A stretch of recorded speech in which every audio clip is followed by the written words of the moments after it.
Bismillahirrahmanirrahim. Assalamualaikum warahmatullahi wabarakatuh. Innal hamdalillah nahmaduhu wa nasta'inuhu wa nastaghfiruh wa na'udzu billahi min shururi anfusina wa min sayyiati a'malina. May yahdihillahu fala mudilla lahu wa may yudlil fala hadiya lahu.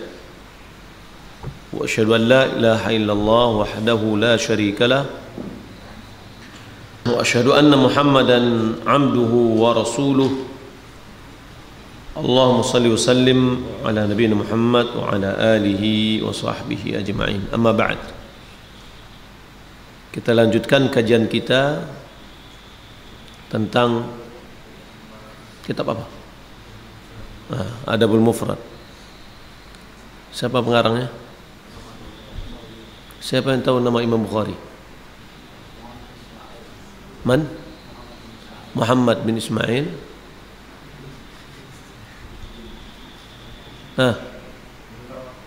Muhammad? لا هذا شفته. Muhammad bin Ismail. Ismail anak siapa? Ismail anak Ibrahim. Ya, Muhammad bin Ismail bin Ibrahim bin Mughirah bin Bardizbah Al-Ju'fi Al-Bukhari. Meninggal tahun berapa? 2 bisa ditawar. 256. 256. Baik. 256 lahirnya tahun berapa? 194. Umurnya berapa berarti?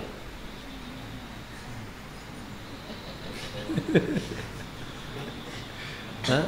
60 berapa umurnya? 62. Baik. Kita masuk ke bab 100, hadis 198. Bab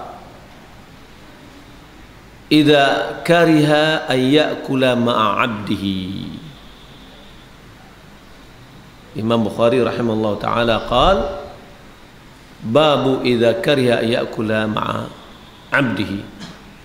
Haddatsana Muhammad bin Salam qala akhbarana Makhlad bin Zaid qala akhbarana Ibnu Jurayj qala akhbarani Abu Zubair annahu sami'ahu yas'alu Jabiran an khadimir rajul idza kafahu al-mashaqqah wal har. Amara Nabi sallallahu alaihi wasallam an yad'uwahu. Qala na'am. Fa in kariha ahadukum an yat'ama ma'ah falyut'imhu aklatan fi yadihi. Bab apabila majikan enggan atau benci atau tidak suka makan bersama hambanya.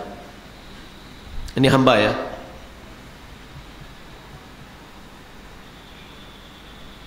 Bab apabila majikan enggan atau tidak suka makan bersama hambanya. Jadi dia makan dulu, hambanya belakangan. Sisa-sisa dikasih ke hambanya. Sama dengan kita sekarang ini, sisa-sisa makan kasih pembantu. Ya, pokoknya yang paling pembantu itu asabah. Apa yang tersisa sama dia. Ya. Kadang-kadang makanan-makanan yang tidak termakan oleh majikannya dikasih ke pembantu.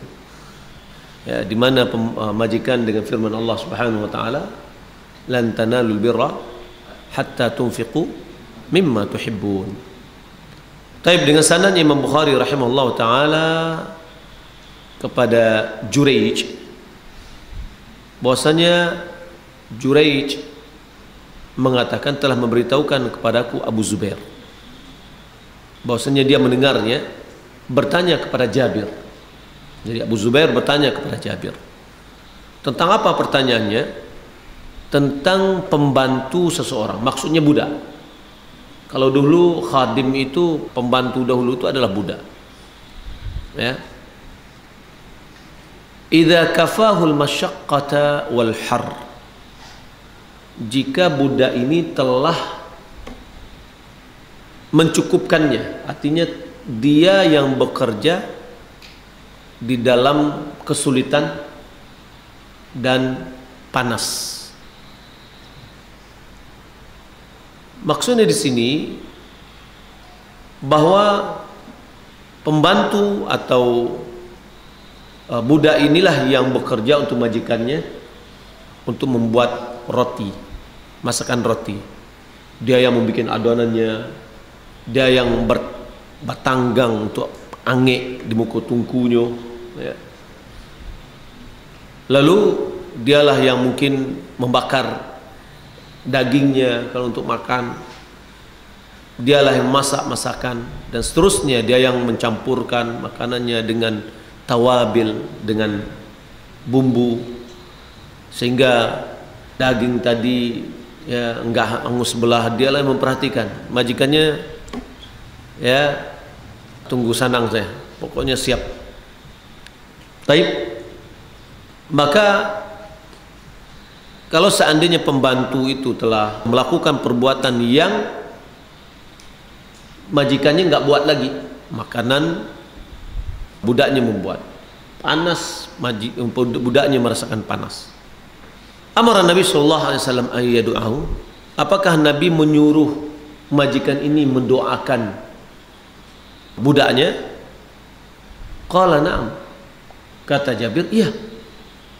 Fa in kariha ahadukum ayyat'ama ma'ah, kalau salah seorang di antaramu tidak suka ya atau tidak ridha, majikannya tidak ridha makan bersama budaknya, falyut'imhu aklatan fi yadihi, hendaklah majikan ini menyuguhkan makanan yang ada di tangannya, diberikan. Dalam tafsiran yang dalam hadis Abi Dzar sebelumnya kita pelajari bahwasanya bagaimana Abi Dzar memberikan pakaian seperti pakaian yang dipakainya kepada pembantu atau budaknya. Dia pakai baju bagus, budaknya juga memakai baju bagus, ya.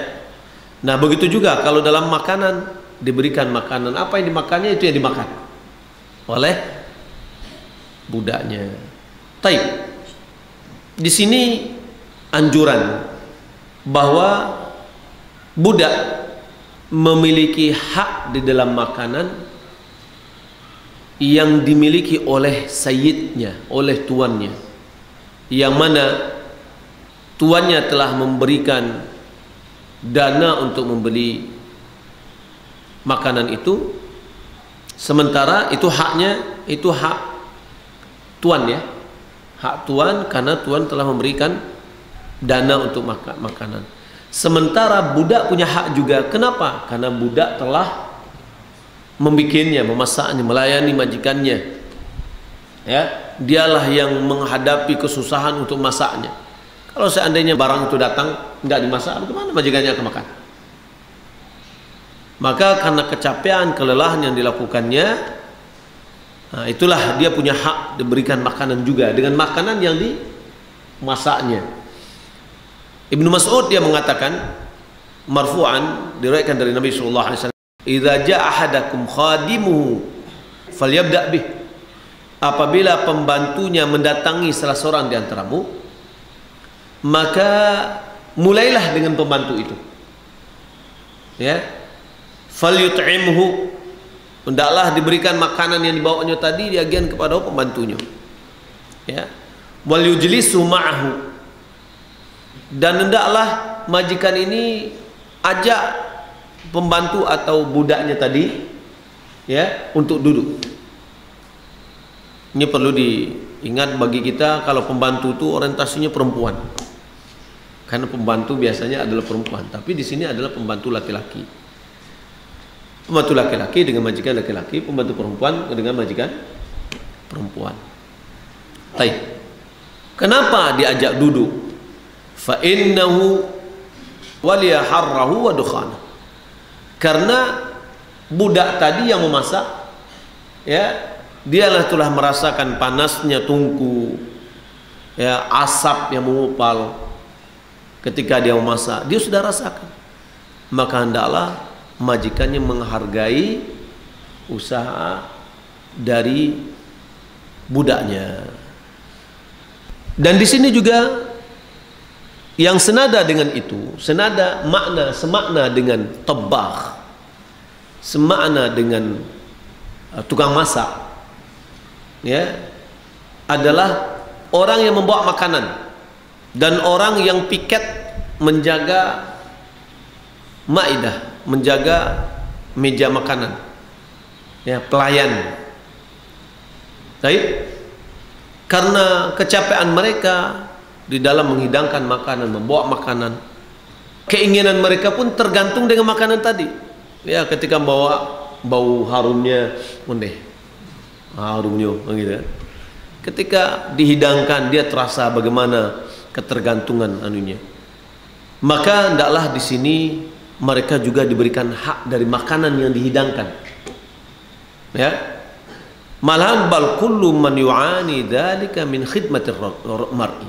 Setiap orang yang membantu melayani seseorang dalam makanan, dia punya hak untuk mendapatkan makanan yang sama. Subhanallah, ya, ajaran Islam, di mana ajaran Islam memberikan taswiyah, yakni kesamaan, keadilan. Ya, maka kalau begitu, kalau seandainya kita gorolah misalkan, enak, ada yang bagian makanan, ya, jangan pula orang yang di dapur nggak pernah merasakan apa yang dimakannya, apa yang dimasaknya. Ya, mereka berhak untuk mendapatkan. Orang yang menghidangkan berhak, orang yang membawa berhak, ada jatahnya. Malah Nabi SAW dalam riwayat yang lain, ketika Nabi SAW memberikan Abi Talha sebagian dari rambutnya ketika dia haji, beliau cukur, sebagian, separuhnya diambil dikasih ke Abu Talha dulu, sebagian yang lain disuruh kepada beliau kepada Abu Talha untuk membagikan. Maka ulama mengambil kesimpulan bahwa orang yang bertugas untuk membagikan, dia mendapatkan jatah lebih banyak daripada yang dibagi. Ya, misalkan pembagian sembako misalnya, ya, Masjid Hakim membagi sembako, panitianya mendapatkan 2 kali, ya, dari paket sembako yang diberikan. Ya, pertama, jiwanya yang tergantung dengan ma'anuk tadi, dengan barang yang telah dia kerjakan, kemudian keletihan dan kelelahannya, ya, maka dibagikan, dia lebih mendapatkan jatah yang lebih banyak. Nah, jadi di sini kita melihat bahwa pembantu atau orang yang bertugas yang merasakan letih lelahnya, dia hendaklah diberikan jatah dari makanan. Kemudian orang-orang yang lain selain dari tabakh, selain daripada tukang masak yang membawanya, yang menghidangkannya, hendaklah juga diberikan jatah dari makanan tersebut.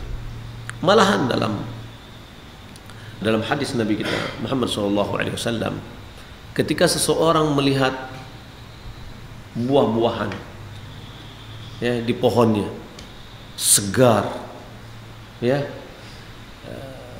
titik ailio, ya, Pak, maka dia boleh mengambil makanan itu tanpa minta izin kepada pemiliknya. Maka dia sama dengan jumlah makanan buah-buahan yang dimakan oleh burung, ya, dan itu sedekah bagi pemiliknya. Tapi jumlah makanan yang menghilangkan rasa keinginannya tadi, ya, nggak boleh dikarungin. Ya, kalau dikarungin nggak boleh. Cuma makan 2 biji 3 biji, merasakan kehausannya, dan ini adalah toleransi yang diberikan. Ya, tapi kalau misalkan wah ini boleh nih, udah dikarungin aja dijual, nggak boleh, itu haram hukumnya. Ya, Jadi ada sesuatu jumlah yang mana itu adalah ma'fu anhu, yang didispensasi, yang diberikan keringanan, toleransi yang diberikan. Ya, untuk apa tadi? Karena seseorang melihat misalkan buah mangga, waduh masya Allah, ya, nah dia ambil buah mangga itu misalkan, tapi dimakan di situ, ya, izin makan. Tapi kalau mangga pasti dibawa di rumah, diparam dulu kan, sehari 2 hari baru. Nah, itu nggak boleh, ya. Tapi dia makan di situ seperti buah jambu atau rambutan atau yang apa, maka itu adalah boleh, ya. Tapi apa tadi, dengan catatan seukuran untuk menghilangkan rasa apa namanya itu, rasa keinginannya, ciinannya, ya, keteragakannya. Jadi ada rasa ketergantungan jiwanya pada saat itu. Sebagaimana tadi orang yang makan tadi, yang menghidangkan makanan tadi, ya, ada rasa ketergantungannya, maka dia adalah diberikan dari itu juga. Jadi yang punya pohon misalkan menurunkan pohonnya, nah, yang tukang pohon itu ya harus dikasih juga dari makanan itu, ya. Ini adalah toleransi yang diberikan dalam agama kita. Kemudian yang berhubungan dengan budak tadi, hak budak tadi adalah karena dia sudah capek, letih, lelah, ya, untuk melakukan, tapi bukan hanya sebatas haknya mata. Kalau seluruh hak mata ini sulit nih, setiap orang yang datang, setiap orang, jadi nanti ada nih uang baunya, ya, uang asamnya, uang cinju aja dan yang lain. Nah, itu tidak, ya, tetapi adalah kecapean, imbalan dari kecapean tadi diberikan haknya. Namun terkait dengan itu juga adalah ketergantungan jiwanya pada saat itu. Jadi sebenarnya berlipat-lipat, ya, haknya yang diberikan. Baik, hadis ini berhubungan dengan bab tadi adalah ketika seorang majikan tidak mau atau tidak suka untuk makan bersama pembantunya atau budaknya, adalah dia berikan makan itu dengan tangannya, dengan tangan majikan kepada pembantu atau budak. Nah, jadi kita melihat bagaimana dalam hadis ini, bagaimana toleransi agama kita. Kemudian bagaimana agama kita ini memiliki tingkat rahmat yang sangat tinggi sekali, menghargai hak orang lain, ya. Kemudian semuanya itu sama. Tidak boleh seorang menyombongkan dirinya kepada orang lain, karena Nabi SAW mengatakan orang yang sombong itu, yakni batrul haq wa ghamtun nas. Yang sombong itu adalah orang yang menolak kebenaran dan meremehkan, merendahkan orang lain. Ketika ada di dalam jiwa kita sedikit unsur meremehkan atau merendahkan orang lain, berarti ada unsur kesombongan pada diri kita. Ketika kita meremehkan orang lain, otomatis kita menyanjung diri kita. Ketika kita menghinakan, merendahkan orang lain, berarti kita menganggap bahwasanya diri kita yang lebih afdal daripada dia. Baik, bab 101, babu yut'imul abda mimma ya'kul. Bab majikan memberikan makanan kepada budaknya dari makanan yang dia makan. Haddatsana Abdullah bin Maslamah qala haddatsana Marwan bin Muawiyah an al-Fadl bin Mubashshir qala sami'tu Jabir bin Abdullah yaqul kana Nabi sallallahu alaihi wasallam yusi bil mamlukin khairan wa yaqul at'imuhum mimma ta'kulun wa albisuhum mimma min lubusikum wa la tu'adzibu khalqallah. Dari Jabir radhiyallahu taala an, dia mengatakan Nabi sallallahu alaihi wasallam menitip pesan berbuat baik kepada budak-budak. Beliau mengatakan, berilah mereka makan dari makanan yang kalian makan, berilah mereka pakaian dari pakaian kalian, dan jangan kalian mengazab makhluk Allah. Buddha itu makhluk Allah. Ya, maka kita tidak boleh mengazabnya.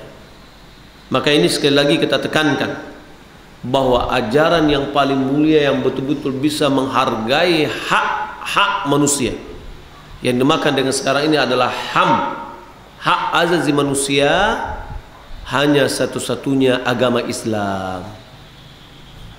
Ya, agama Islam. Agama Islam yang satu-satunya agama yang bisa memberikan toleransi kepada agama yang lain. Coba kita lihat ketika jaya di Andalus. Di mana Andalus itu? Di Spanyol. Ketika Islam berjaya di Andalus, orang-orang Kristen ada di sana, hidup bersama kaum muslimin. Tapi ketika mereka berkuasa di akhir dari negara Andalus, apa yang terjadi? Semua kaum muslimin dibunuh. Ya, semua kaum muslimin dibunuh, dikejar. Mana toleransi? Mana HAM? Ya, sebagaimana yang terjadi di Afrika Tengah.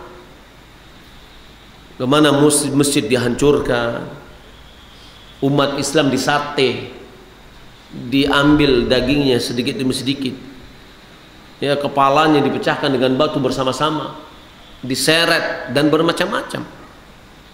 Ya, mana yang dimakan dengan Kristen yang dia memiliki toleransi? Nggak ada, nonsens semua. Kemudian Buddha seperti Myanmar itu betul-betul seperti apa kita mengambil daging ayam sampai untuk mensate daging ayam itu gimana? Ya, disait-sait seketik kan, dipotong-potong sedikit dari dagingnya, tinggal tulangnya aja. Seperti itu umat Islam dibuatnya. Mana organisasi-organisasi HAM yang mereka serukan? Nggak ada sama sekali, nonsen. Ya, nah, Islam, ajaran Islam, Nabi kita telah menanamkan bagaimana Nabi melarang kita mengazab makhluk Allah. Makhluk Allah. Ya, lain namanya makhluk. Ya, itu tidak boleh kita mengazabnya. Apalagi manusia.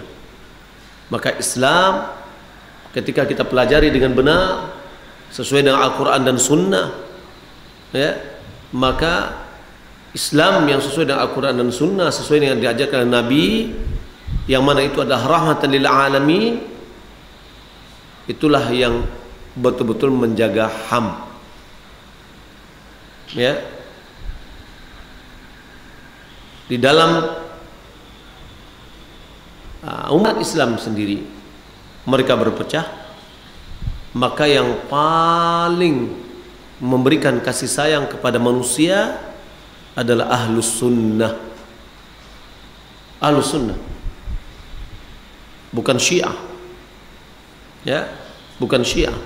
Di Iran dahulu kaum Ahlus Sunnah jumlahnya adalah 90%. Sekarang 5%. Dituduh Ahlus Sunnah ini teroris lah, dituduh Wahabi lah, yang untuk melegalkan perbuatan mereka, dituduh takfirin lah.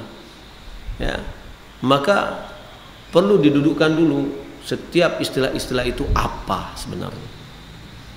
Sekarang umat Islam dituduh sebagai teroris. Siapa? Apa artinya teroris? Ya, teroris itu dari teror. Setiap orang yang selalu menteror orang lain, maka dia telah melakukan teroris. Paham suka meneror orang ada terorisme. Pahamnya yang suka menteror orang, ya, mentahdid, ya, mengancam-ancam, itu namanya teroris. Nah, jadi istilah jangan kita, ya, terbuai oleh istilah orang. Kalau kita lihat Amerika yang mengatakan Islam adalah teroris, tujuan sebenarnya bukan kepada kelompok-kelompok tertentu. Pengennya kayaknya adalah Islam itu sendiri mau dihancurkan. Tapi mereka tidak bisa. Semakin banyak orang di Amerika sekarang ini masuk Islam. Ada yang mengatakan, kalau tidak salah saya melihat satu tulisan, boleh jadi 20 tahun yang akan datang Kanada itu menjadi negara Islam. Kenapa? Karena saking banyaknya orang masuk Islam.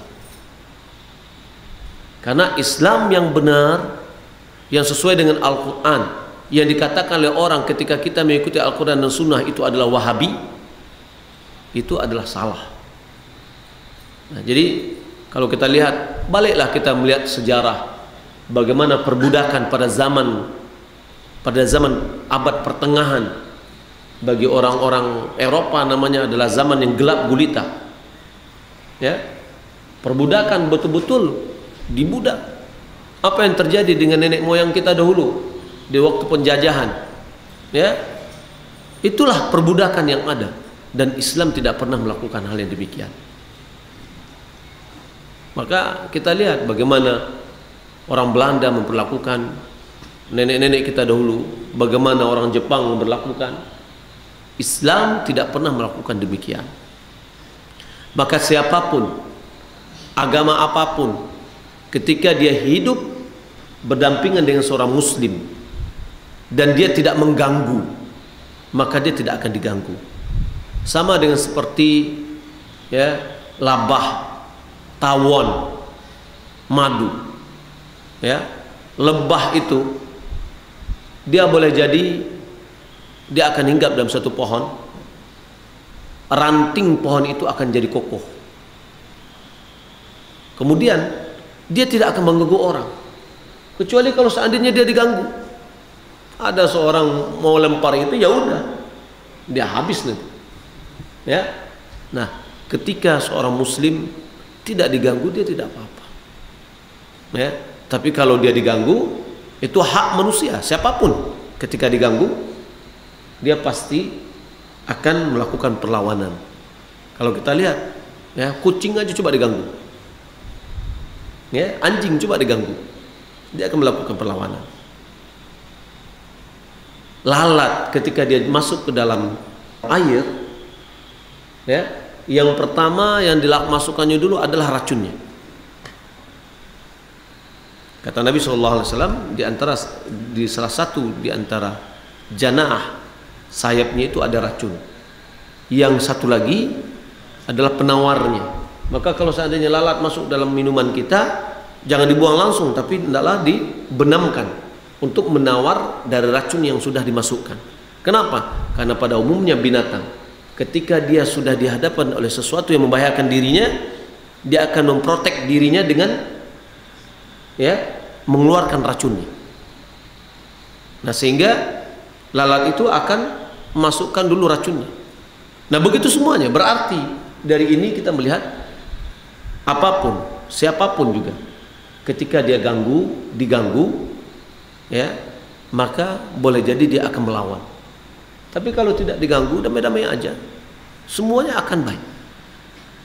Dan ketika Umar bin Khattab radhiyallahu ta'ala anhu menaklukkan Baitul Maqdis, Yerusalem, ya, orang-orang yang di dalam beribadah di dalam gereja dibiarkan. Malah Nabi SAW memberikan maklumat bahwa dalam perang itu nggak boleh namanya membumi hanguskan, nggak boleh. Tidak boleh dibunuh anak-anak, tidak boleh dibunuh wanita, ya, tidak boleh dibunuh rahib, yakni biarawan-biarawan yang ada di gereja itu tidak boleh dibunuh. Kenapa? Dia sibuk dengan ibadahnya. Tapi yang dibunuh itu adalah orang yang mengangkat senjata. Nah, ketika terjadi bombardir, pesawat yang hanya membom semua, menjatuhkan bom entah berapa ton, ya, yang mati di bawah siapa? Ya, anak-anak, perempuan, orang tua, ya. Nah, malahan setelah serangan Amerika, rakyat Suriah semakin menderita. Nah, ini mana HAM-nya? dengan dalih untuk mencari tikus, ya enggak, dibakar padi atau rangking, dibakar gara-gara mencari tikus. Bukan tikusnya yang dicari, tapi rangkingnya yang dibakar. Baik. Jadi sekali lagi dari hadis-hadis ini kita tekankan bahwa Islam rahmatan lil alamin. Islam itu adalah betul-betul rahmat bagi alamin, dan agama satu-satunya yang betul-betul menjaga HAM. Kalau betul-betul melihat HAM, hanya adalah agama Islam. Baik. Bab berikutnya, babu hal yujlisu khadimahu ma'ahu idza akal. Bab apakah majikan itu meminta pembantunya duduk bersamanya jika dia makan. Jadi artinya makan bareng, makan bersama-sama. Apakah ketika makan pembantu atau budak makan bersama majikannya? Gitu. Ya. Haddatsana Musaddad qala haddatsana Yahya bin Sa'id an Ismail bin Abi Khalid an abihi an Abi Hurairah radhiyallahu ta'ala anhu anna Nabi sallallahu alaihi wasallam qala idza jaa ahadukum khadimuhu bi ta'amihi falyujlishu, ya, fa in lam yaqbal falyunawilhu minhu. Apabila, kata Nabi sallallahu alaihi wasallam, apabila budak majikan datang kepada salah seorang di antaramu, yakni kepada majikannya, dengan membawa makanan, hendaklah dia dudukkan atau suruh duduk pembantunya itu di samping dia atau di tempat dia. Kalau dia tidak menerima, falyunawilhu minhu. Kalau dia tidak mau, maka berilah makanan dari makanan yang dibawanya tadi. Dia bawa makanan, maka hendaklah diberikan makanan dari makanan yang dibawanya. Ya. Nah, ini subhanallah adab yang sangat tinggi sekali yang diajarkan oleh Nabi kita Muhammad sallallahu alaihi wasallam. Malahan saya melihat alhamdulillah masyarakat kita Minang pada umumnya di perantauan, sikap mereka dengan pembantunya cukup bagus. Ya, diikutsertakan makan, dirasakan sebagai salah seorang di antara dari anggota keluarganya. Ini yang saya melihat ada kemarin itu sopir dalam salah seorang ikhwan kita sudah 23 tahun bersama dia. Ya. Biasanya kan 4 tahun, 5 tahun tukar majikan. Tapi dia sudah 23 tahun. Ada lagi katanya lebih lama dari saya lagi. Nah, ini adalah husnul muamalah, sikap yang baik. Sikap bergaul dengan baik walaupun di bawahan. Omongan dijaga, ya, dan yang lainnya. Dan ini subhanallah orang yang diberikan keistimewaan oleh Allah Subhanahu wa taala pada dirinya. Baik, hadis berikutnya, haddatsana Bishr bin Muhammad qala akhbarana Abdullah qala akhbarana Abu Yunus Al-Basri an Abi Mulaikah qala Abu Mahdhurah kuntu jalisan 'inda Umar radhiyallahu anhu id jaa Safwan bin Umayyah bi jafnah yahmiluha nafarun fi aba'atin fawada'uha baina yaday Umar fada'a Umar nasan masakin wa ariqa min ariqa'in nasi hawlahu faakalu ma'ahu. Dari Abu Mahdhurah, aku duduk di samping Umar bin Khattab. Tahu-tahunya datang Sufyan bin Umayyah dengan membawa jafnah. Jafnah itu adalah mangkok atau bejana yang diletakkan di situ adalah makanan, qas'atul kabirah, yakni model talam. Yahmiluha nafarun fi aba'ah, yang seorang membawanya, ya. Fawada'uha baina yaday Umar, lalu makanan tadi diletakkan di hadapan Umar. Lalu Umar mengundang para orang-orang miskin dan budak-budak dari budak-budak manusia yang ada di sekitarnya. Fa'akalu ma'ahu, mereka itu semua makan bersama Umar bin Khattab radhiyallahu ta'ala anhu. Tsumma qala 'inda dzalik, ketika itu dia mengatakan, fa'ala Allahu biqaumin aw qala lahallahu qauman, semoga Allah menjelekkan satu kaum yarghabuna an ariqaihim an ya'kulu ma'ahum, mereka tidak suka dengan budak-budak mereka makan bersama mereka. Jadi dia doakan semoga Allah menjelekin orang-orang yang tidak suka makan bersama budak-budaknya. Faqala Safwan, amma wallahi ma narghabu anhu, adapun demi Allah kami bukan benci dengan mereka, walakinna nasta'thir alaihim, akan tetapi kami lebih mendahulukan diri kami daripada mereka. Bukannya kita tidak pengen, tidak suka mereka, tapi la najidu wallahi min at-ta'ami at-tayyib ma na'kuluhu wa nut'imuhu. Khawatir nanti kalau dimakan, ikut makan juga budak-budaknya, ya makanan yang pengen dia tadi kehabisan duluan. Nah, jadi kami lebih mendahulukan diri dia daripada budak-budaknya, ya, sehingga kami tidak bisa mendapatkan makanan yang baik, ya, yang kami makan dan kami berikan. Nah, ini dua hadis ini, atau dua hadis, yang pertama hadis, yang kedua adalah athar dari Umar bin Khattab yang menunjukkan kepada kita bahwa seorang majikan hendaklah juga mengajak pembantunya ikut makan bersamanya. Kalau yang tadi itu adalah budak yang dia adalah milik bagi majikannya, harus beretika, disamakan dengan orang-orang yang hur, orang-orang yang merdeka, apatah lagi dengan pembantu yang pada zaman kita sekarang ini, ya, apalagi misalkan dengan anggota anak buahnya, ya, pekerja-pekerja yang ada bersama dia, ya udah ajak makan bersama, ya. Dan ini merupakan bentuk etika yang diajarkan oleh Nabi kita Muhammad SAW. Mudah-mudahan bermanfaat. Assalamualaikum warahmatullahi wabarakatuh. Ustaz, di dalam kuku saya ada gemuk. Di dalam kuku ini di mana? Di dalam kukunya atau di bawah kukunya? Di bawah kuku. Sudah dibersihkan. Usahakan bersih.